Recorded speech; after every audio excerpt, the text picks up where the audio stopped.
A 37-year-old father is charged with 2 counts of first-degree murder. We located a vehicle with 2 deceased children inside. The victims have been identified as a 5-year-old boy and a 3-year-old girl. A mother and a community absolutely devastated. Plus, a massive data leak may have put your personal information online. Like, there's a whole range of very possible, very dangerous consequences here. A local journalist says it could have been stopped sooner when she blew the whistle a month ago. And heads up before your next hike. We're seeing lots of instances where people are getting up high and they're traversing avalanche slopes. A warning from Parks Canada, it is still hazardous up high. CTV Calgary, local breaking news with Tara Nelson. Hello and thank you for joining us. Shock and anguish for a Calgary mother tonight as the father of their 2 children is charged with first-degree murder. The children's bodies were found inside a vehicle yesterday morning. A publication ban prevents us from identifying the children or any close relatives, including the father. Police say the woman called them hours before the discovery, but they couldn't help. Kevin Green reports.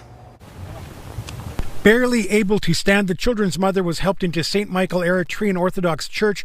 Her 2 children were found dead Thursday morning inside an SUV on 14th Street Northwest. Police say they were killed around midnight Wednesday. A 37-year-old man has now been charged. The victims have been identified as a 5-year-old boy and a 3-year-old girl. We have charged the children's father with the 2 counts of first-degree murder. Inside the church, members of the Eritrean community wept openly, mourning the loss of the 2 children. Police had been called to the family home 4 times, but no charges were ever laid. Wednesday, the father picked up his kids between 5 and 6 p.m. for a planned trip to the playground. When he failed to return, Mum called the police, who told her her best recourse was through the courts, which is where they found her on Thursday and gave her the news. I think it highlights for me that the conversation really does need to shift and change so that we are more inclusive in our understanding of what is domestic violence and abuse, and be a little more concerned maybe about the potential impacts to other people beyond just the 2 adults in the relationship. A spokesperson for the Eritrean church says the murders and subsequent sense of loss is overwhelming for the entire community. Well, this has never been happening in our community, and it is just a devastation for us, for the whole community, and we're just shaken by what has happened. Members of the Police Victim Support Unit as well as Calgary's Immigrant Outreach Society were at the church assisting the mother. It's really hard for Mom. She doesn't have any family member in Canada. She raised them alone, and having this, nightmare, I don't know how she's going to bear it.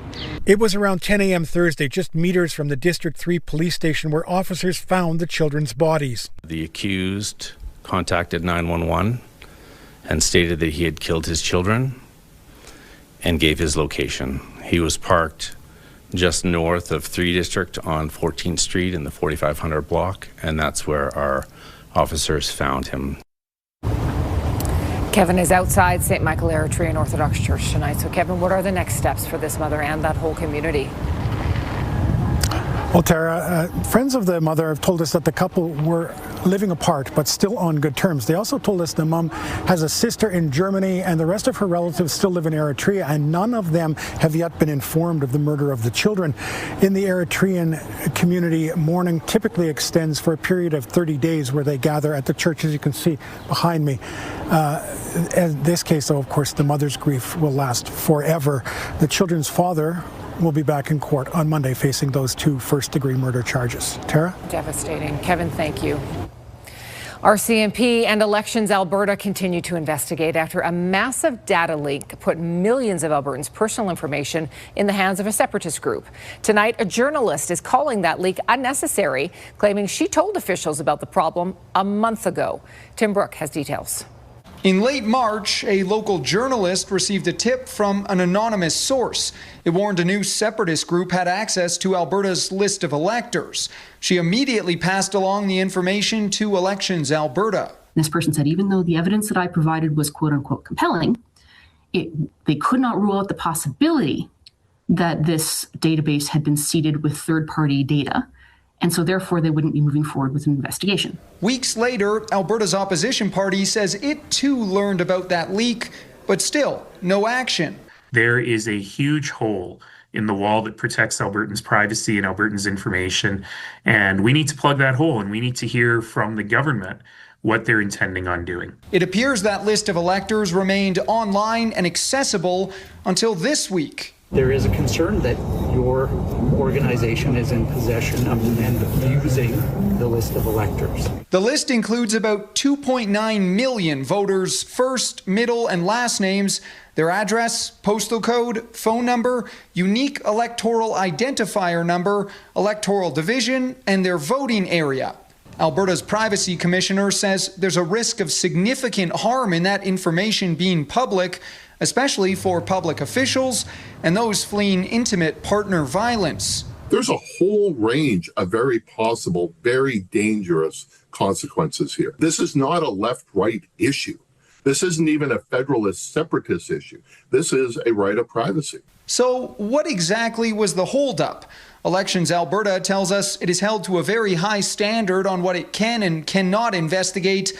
Legislation requires that it must have reasonable grounds to believe an offense has occurred to start investigations. Either they made a poor judgment call here based on the evidence they were given, or they are so legislatively constrained that they've been defanged via legislation.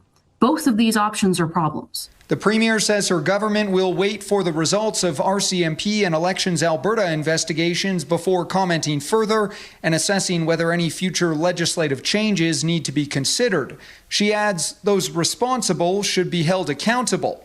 Separatist group the Centurion Project and the Republican Party of Alberta denied CTV News interview requests Friday.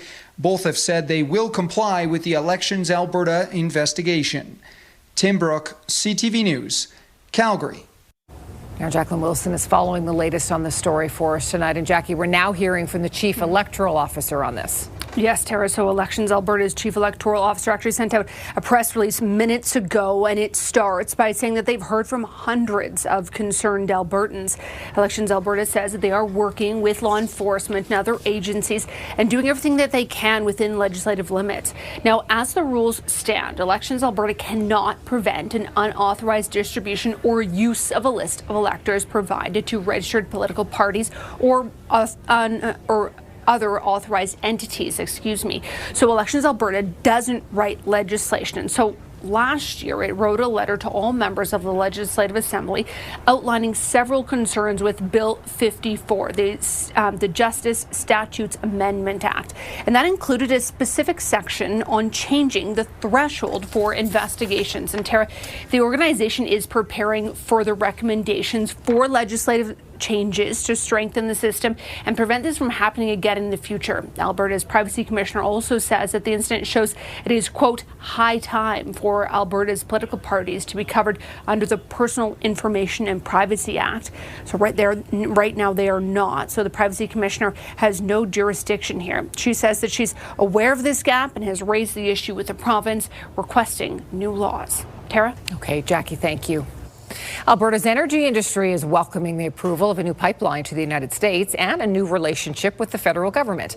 The federal energy minister spoke in Calgary today about the need to target other markets, calling for more Canadian oil and gas.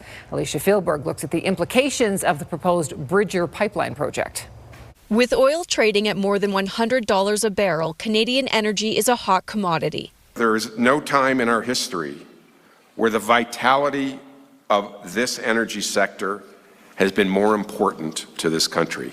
Amid global supply pressure due to war in the Middle East, U.S. President Donald Trump approved a permit for the Bridger pipeline, using parts of the Keystone Pipeline project scrapped in 2021 by Joe Biden due to environmental and Indigenous concerns.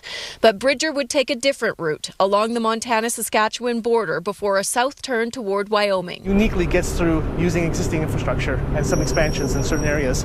70% of it is through, I believe, private lands. It would connect to a northern link owned by Alberta's South Bow Corporation to pump a lot more oil to Americans. A huge new export capacity, probably about 550,000 barrels.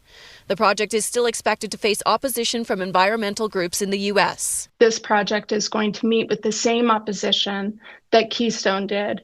And Canada is still pressing to expand to other markets. We should be doing everything we can to create the infrastructure so we have the optionality to sell our energy to as many of our allies as possible, not just the one we have a border with. So we do see the prospects of alignment between the Government of Canada and the Government of Alberta. That's also a remarkable change of circumstance. And so there is profound momentum in the Canadian energy business, which has producers considering their options. I think everybody's going to be looking at what the terms are going to be, what the tolls will look like, and again, who wants to commit barrels south versus west, but it makes for an interesting conversation. And Alicia joins us now. So Alicia, what could this mean for a possible pipeline then to the West Coast? Well, Tara, the head of macro oil and gas research at Inveris does not think that this takes momentum away from other potential pipelines. He says what really matters right now is what's happening in the Strait of Hormuz and the production cut by OPEC, and that's driving the demand for Canadian resources up. Now, if this Bridger pipeline is approved, it could be on stream in about 3 to 4 years, as opposed to building a pipeline, which could take about 8 years. Tara? Okay, Alicia, thank you. Some Airdrie students were told to stay indoors this morning because of a nearby house fire. This was the scene on Bayswater Street at around 10:30. Firefighters doused the home with water to get at the flames visible from the roof. The fire did not spread to any neighboring homes, but there is extensive damage to the house where it started. The cause of the fire is currently under investigation. Thankfully, no injuries were reported. The homeowners were home at the time and were able to evacuate quickly. Nose Creek Elementary is located across the street, and students were kept inside during recess as a precaution. 6 multifamily units have been destroyed by fire in Cochrane. The flames were spotted around 7 o'clock last night in the community of Heartland. Crews quickly got the fire under control. No injuries were reported. Firefighters say a cat was found in one of the homes and taken to the vet to get checked over. The Canadian Red Cross is now supporting the residents who've been displaced. There's no word yet on what sparked that fire. The brush fire that broke out west of Calgary yesterday is now being classified as being held. It broke out yesterday afternoon. It's currently sitting at 7 hectares in size. Today, Rocky View County issued a fire ban for both the west and east regions of the county because of dry conditions. All current burn barrel usage and wood burning fires are to be extinguished immediately. Fireworks permits are also suspended. Exceptions do include camp stoves, barbecues, and propane or natural gas fire pits. Firefighters responded to falling glass from a downtown high-rise this morning. The technical rescue team used a ladder truck to reach the damaged window panel on the 6th floor of the building on 6th Avenue Southeast. Glass fell to the sidewalk. Fortunately, no one was hurt. Firefighters safely removed the remaining pieces of glass. No other windows appeared damaged or at risk of falling out. The scene was cleaned up and responsibility was turned back to the building owners. A city councillor says he will try to jump into provincial politics and run for the UCP. Hi, my name is Dan McLean, and I'm excited to announce today that I am seeking the United Conservative Party nomination for Calgary Shaw. Ward 13's Dan McLean released this new campaign video today. He is seeking the UCP nomination, left open after Rebecca Schultz announced she would not run again. McLean expressed support for the Premier and the work her government is doing. The Mayor said this to say about McLean's announcement. Councillor McLean has been quite direct in terms of seeing himself as a Conservative voice on our council, so I think it makes sense. But what I will say is that Councillor McLean as well has worked across those party lines quite collaboratively with our councils. McLean has served as city councillor for 5 years. There is no requirement that he resign while pursuing the nomination. He only has to step down if he is elected as MLA. You're watching CTV News, Calgary. Residents around International Avenue in the southeast are celebrating a newly transformed street. This is a live look at the community gathering along 32nd Street tonight. The area now features innovative urban design and year-round outdoor skating on a synthetic pad. The project is part of ongoing developments all along 17th Avenue, also known as International Avenue. There's also space for pop-up shops and a mural. A grant from the city helped transform this area, which used to be a forgotten corner filled with dumpsters. Live music and food is part of tonight's celebration. The Business Revitalization Zone hopes the area will bring the community together, and visitors from across the city are welcome. This was just an area that we identified was not, it could be improved on. So we did a bit of a placemaking project to see, well, what could we do? And we like to think of ourselves as fairly unconventional and a bit innovative. So this is kind of what we came up with. Tonight's community celebration runs until 8 p.m. And Gina, this would be a perfect night to go out to a street party. Totally. I was really curious about that green figure that was kind of walking through the shot there. And of course, we're always going to find a way to play hockey outdoors, even with temperatures sitting at around 19 degrees right now. But the winds are going to pick up a little later this evening out of the northwest at about 20 to 40 kilometers an hour. That's going to help move this precipitation along that we're currently seeing a little north of us along the QE2 there. Expect later this evening to see some light scattered showers overnight heading into Saturday morning, but pretty good looking start to the weekend here. We'll get up to 18 degrees tomorrow, Tara. Gina, this would be a pretty great weekend to get out for a hike, but Parks Canada is issuing a warning that people are underestimating the conditions, what you need to know before heading out. And the number of orphan wells in Alberta has reached a new high. So what does that mean for the cleanup and the remediation efforts? That's still to come.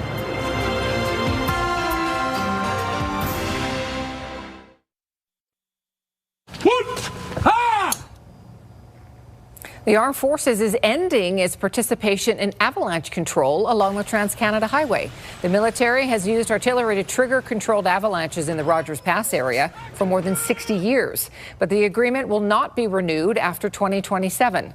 The Armed Forces says the reasons are evolving defense modernization priorities and the planned divestment of the artillery systems. As the weather warms up, many hikers feel the mountains calling. However, the spring thaw comes with a warning from Parks Canada. Outdoor enthusiasts need to know what they're getting themselves into when they head out. As Tyler Barrow explains, some have been heading out unprepared and in need of rescue. This stunning spring in beautiful Banff has many swooping in to explore the area. These three are visiting from Montreal and are excited to summit Sulphur Mountain. It's our first time doing it. It's a beautiful peak since a lot of the peaks are closed. These three from Hamilton on the start of their vacation. Some friends told us about the mountain and heard about it, looked it up online, checked it out, thought we'd just stop by and try it out for the day.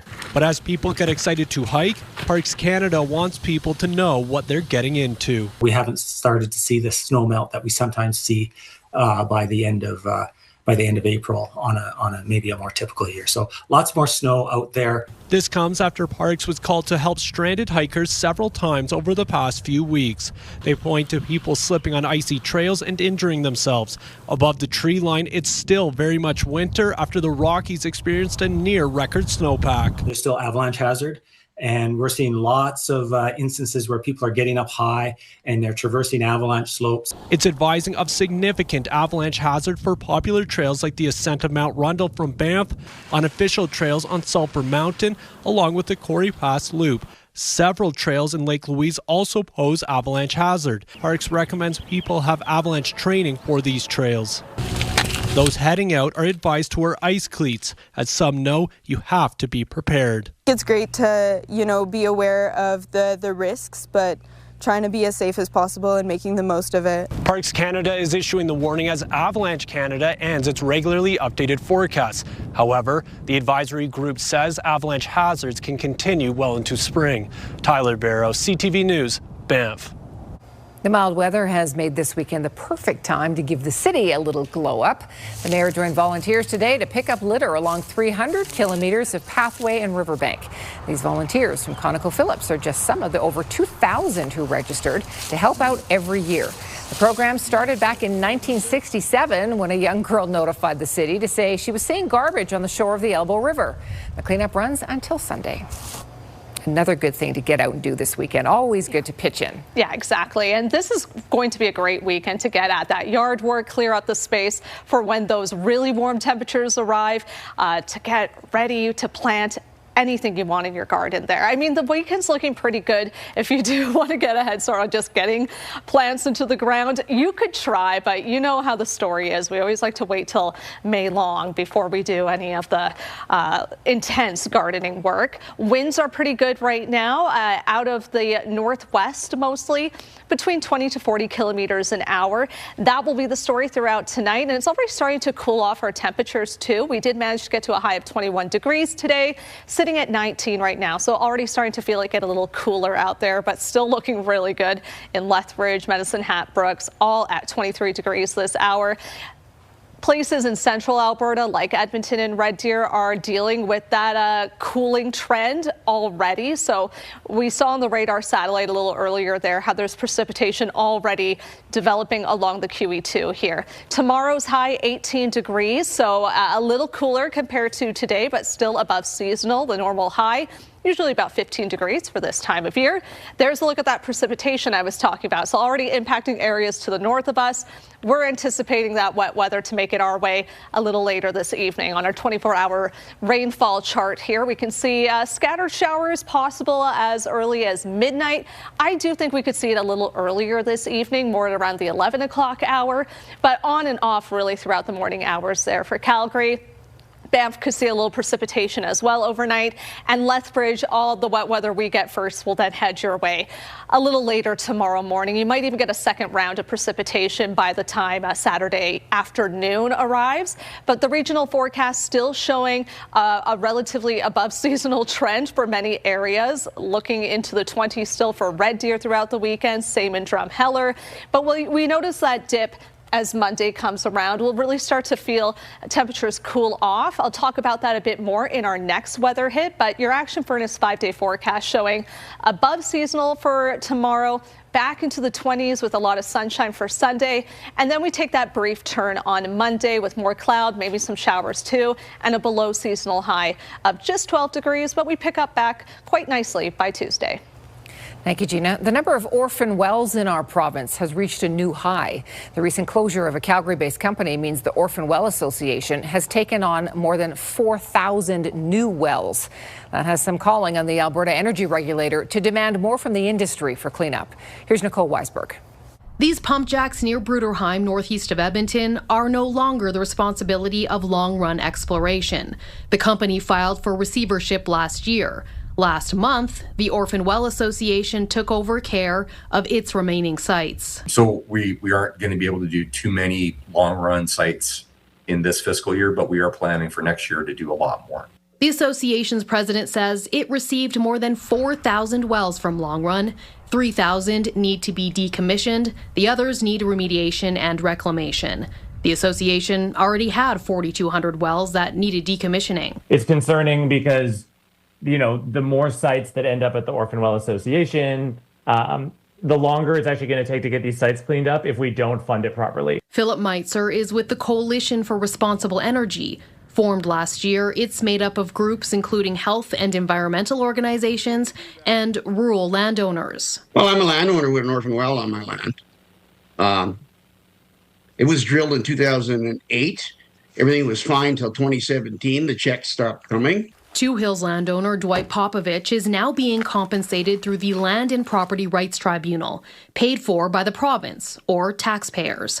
Well cleanup is paid for through an industry-funded levy. One, analysts say, is grossly underfunded. While that inventory has almost doubled overnight, gone up by almost 100% overnight, the Orphan Well levy, which is charged to industry to clean up orphan wells, was only increased 7%. The AER says it has been planning for this transfer over a year. This fiscal year, it's collecting $154 million through the levy, up from $114 million the previous year. This public interest lawyer fears taxpayers will end up holding the bag. He believes the regulator, with the support of government, should pay off the backlog immediately, while the industry can afford to do so. Nicole Weisberg, CTV News, Edmonton.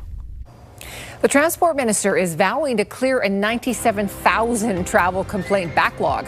Part of the plan to do it is quadrupling the maximum fines that airlines could face for violations. And as prices at the pump soar, cost savings have to come from somewhere. We'll tell you what Canadians are sacrificing just to keep running their car.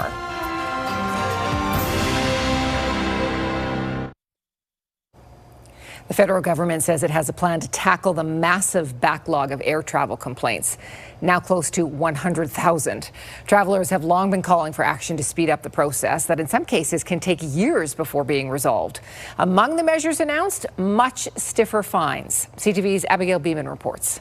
Delayed till 12:45, then delayed till 1:10 a.m. Frequent flyer Robert Walker says he's collected so many delay and cancellation messages from airlines he can write a book. You get nowhere, it takes forever. I haven't got time to worry about it, and I just don't believe that anything will ever be done.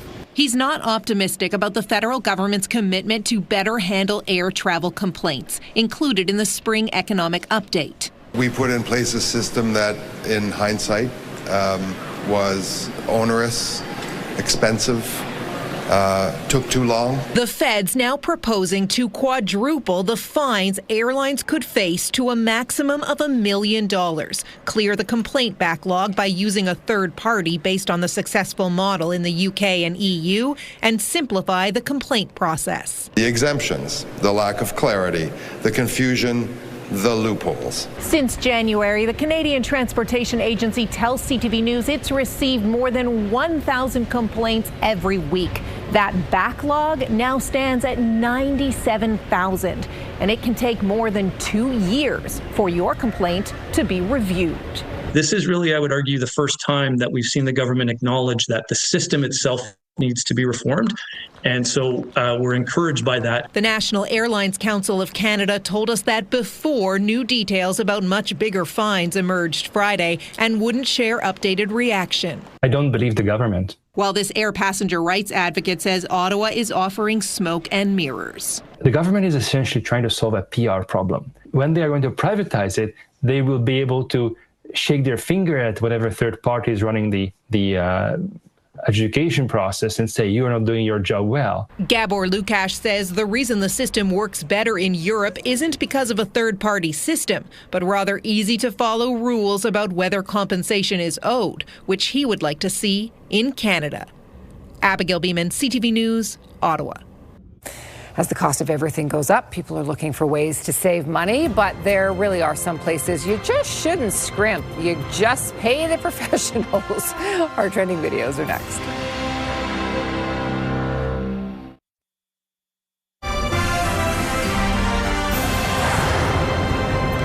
After mounting public pressure, Vancouver's Parks Board has reversed course and found funding for lifeguards at 9 beaches. And a man who once saved the life of a famous singer helped influence the decision. In March, the Park Board revealed it would remove lifeguards at half of the city's beaches due to budget constraints. This week, the board changed its mind. Retired lifeguard Steve Fulmer pressed for lifeguards to remain, recalling the time that he saved Peter Gabriel more than 40 years ago at the Spanish Bank's West Beach. I could see a windsurfer that fell over and the wind was coming up and he couldn't get back up, and he got blown probably about a mile from Jericho, and I could see that the windsurfer was in severe distress. I had tickets to his concert that night. The board commissioner says they heard loud and clear that people want lifeguards on the beaches, and funding will come from delaying other projects. Good idea. You need lifeguards. Yeah. What an incredible story, too. Right? I mean, wow. Oh, I think I know who you are. Yeah. Well, just in case it's time for a haircut this weekend, here's a tip. Leave it to the professionals.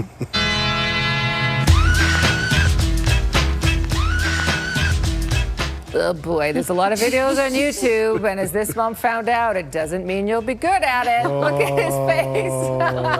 Yep.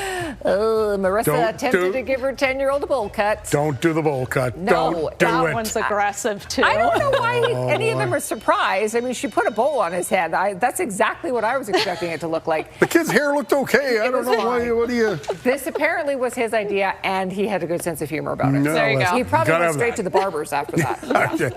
Shave his head after that. I don't know. Well, it's going to be hot this weekend, so you better make sure you stay hydrated.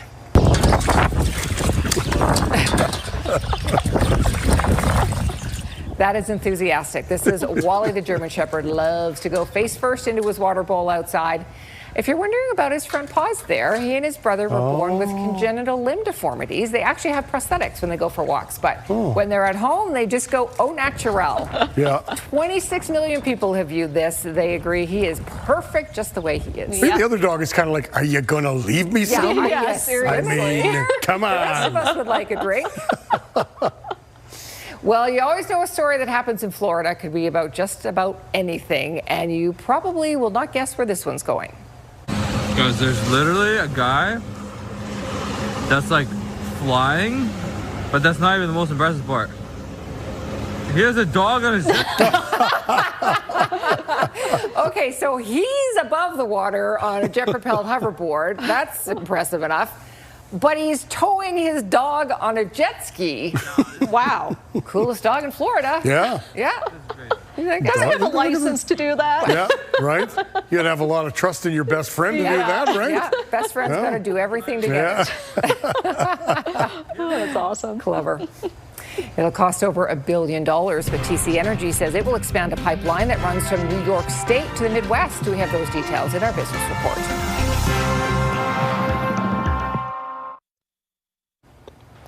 Welcome back. Happy Friday. Pretty nice start to the weekend and the new month. We had above seasonal temperatures today, but we're starting to see those clouds move in a little bit. Right now, we are sitting at 19 degrees. Did manage to get to a high of 21 earlier this afternoon. Not quite that 23 degrees I was hoping for, but those clouds moved in a little earlier, and they're bringing some northwesterly winds with them. As you can see, a chance of showers as well on your 24-hour forecast, brought to you by Action Furnace, fixed right or it's free. So we should start to see that precipitation fall a little later this evening, on and off through the overnight hours before we get that mainly cloudy start to your Saturday morning there, but still 10 degrees to kick off the day, and then moving our way up to 18 degrees tomorrow. We're sitting at 19 right now, but many areas still enjoying temperatures in the 20s, especially if you're in the southeast part of the province. But there's a look at that precipitation already impacting areas north of us along the QE2 there, even getting parts of the Trans-Canada to the east of Calgary as well. It's all due to this upper air pattern. It's a very big ridge of high pressure. As you can see, the jet stream far to the north, but then we got a lot going on below the jet stream too. That's creating that minor instabilities, creating clouds, some cooler temperatures. Sunday's looking really good, but Monday we start to see a bit more of that interaction between these two air masses that could once again drive down our temperatures a little more significantly, bring some clouds and maybe some precipitation. So you'll notice on Monday there on your 10-day forecast, that's when we see our big dip down to below seasonal, but we pick right back up into the 20s by midweek.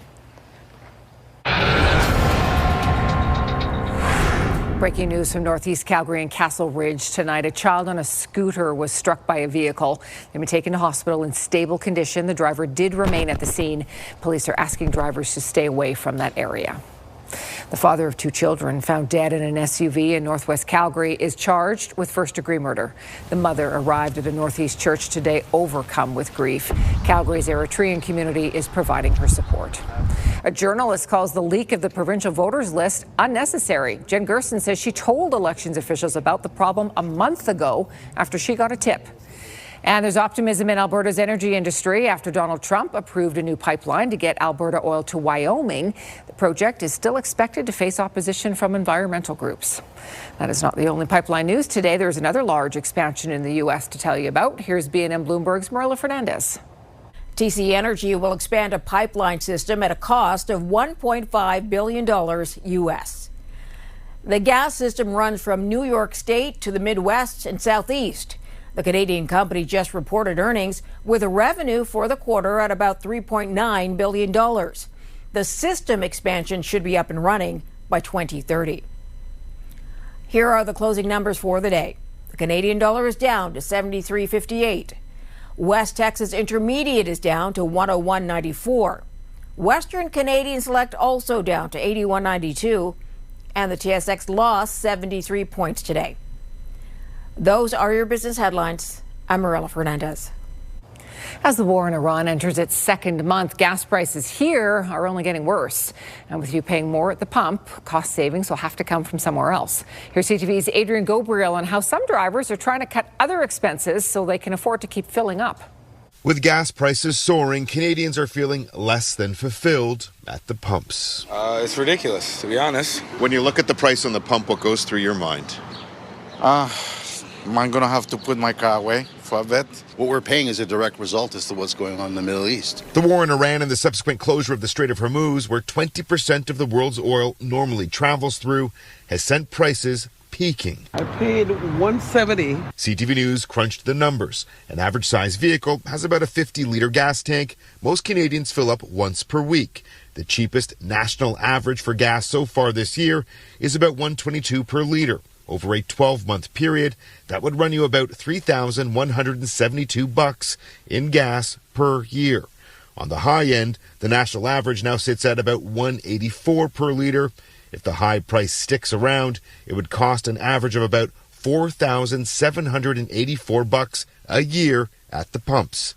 That's a difference of $1,612. I think it's going to get much higher.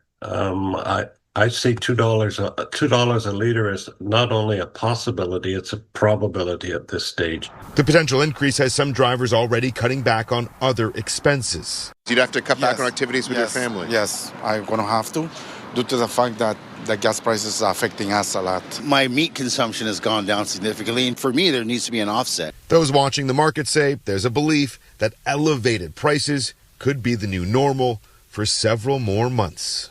I can see this going to the end of the year. Merry Christmas. Analysts tell us that even if the Strait of Hormuz was reopened today, it would take at least 2 months before we see any meaningful decrease in the price here at the pumps. Adrian Gabriel, CTV News, Toronto. Calgarians can take in a long list of events as part of Asian Heritage Month.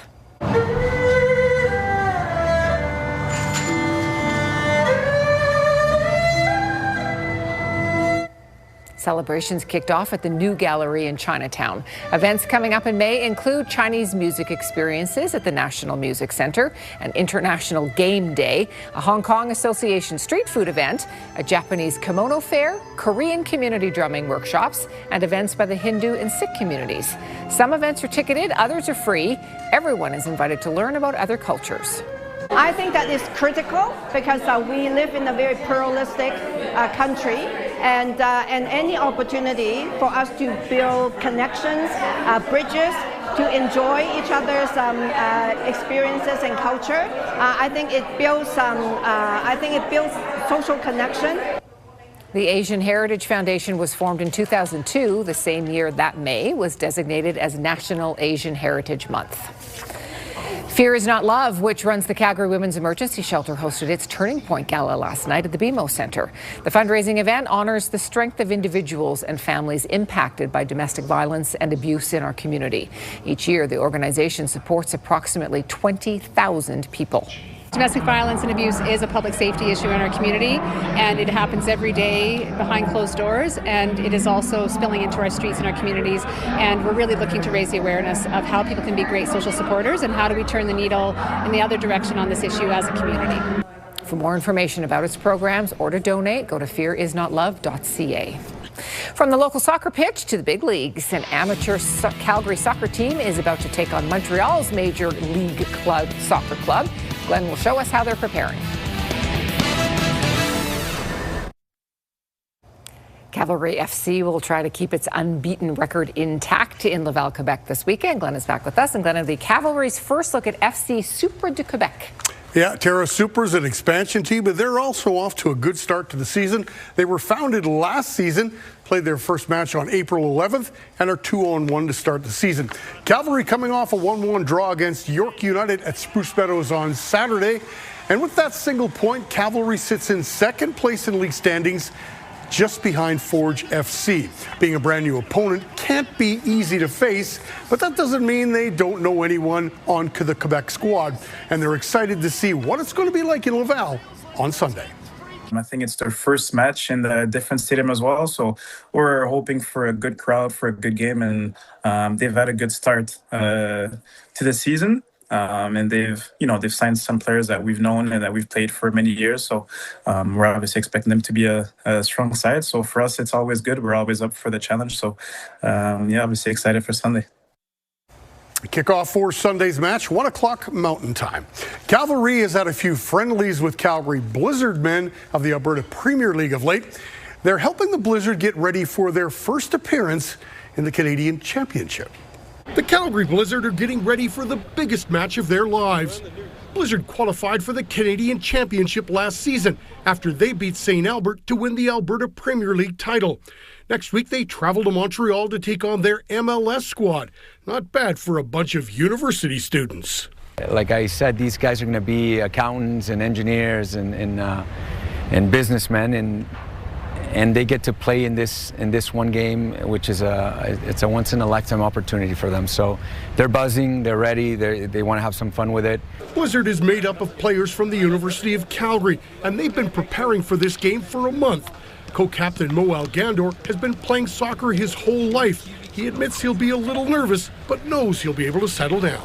I tend to let the excitement kind of take over, and being able to play this game for a long time, I think you're in a lot of big moments, a lot of big matches over the lifetime of playing football. But I think it's just enjoy the moment, right? Enjoy every moment of the process, and when you step on the field, big deep breath and just have a go.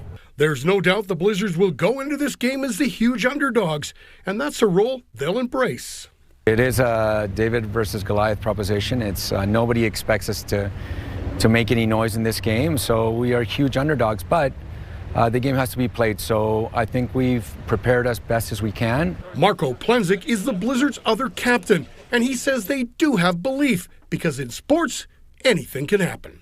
It's always 11v11, so you never know, but obviously just being humble, being level, grounded, and just kind of maintaining that fully concentration as we approach that game, and kind of focusing on how can we start the game well and kind of carry through the whole 90. So you see it in the highest levels of football. On any given day, any team can beat any team. The Blizzard and Montreal will play that game on Wednesday. There's a watch party at the banquet at the University District on Wednesday. Kickoff scheduled for 5:30. The Calgary Flames putting in some work before Tuesday's lottery draft. Assistant coaches Dave Lowry, Trent Cull, Cale McLean, Jason LaBarbera, and Jamie Pringle have all signed 2-year extensions. And Ryan Huska, he's going to be going overseas to the World Hockey Championship. He's going to be an assistant coach with Team Canada. Well, Gina's celebrating a hometown hockey look victory. at that, yeah. Yes, my hometown team, Kimberley Dynamiters, won Way to go. KIJHL championship last night in a double overtime thriller. Ooh. So proud for them. Last time that league will have a champion. So just wanted to give them some love. Nice. Looking out, yeah, it's so good for Kimberly. Sweater looks awesome too. Yes, there, it's so good. Good merch. Yeah. Looking at our weather window here, brought to you by Lux Windows and Doors, crafting quality windows and doors for your style, budget, and Alberta's climate. Great picture here of spring finally making its appearance known, with the bumblebees out and the daffodils too. Those April showers do bring those May flowers, and we're going to get more sunshine tomorrow. A few more showers possible tonight though. First, high of 18 for Saturday, picking it back up to 21 on Sunday with lots of sunshine. A little bit of a cool down on Monday there, but then we're back above seasonal by midweek. Thanks for your company tonight. For breaking news over the weekend, go to our website.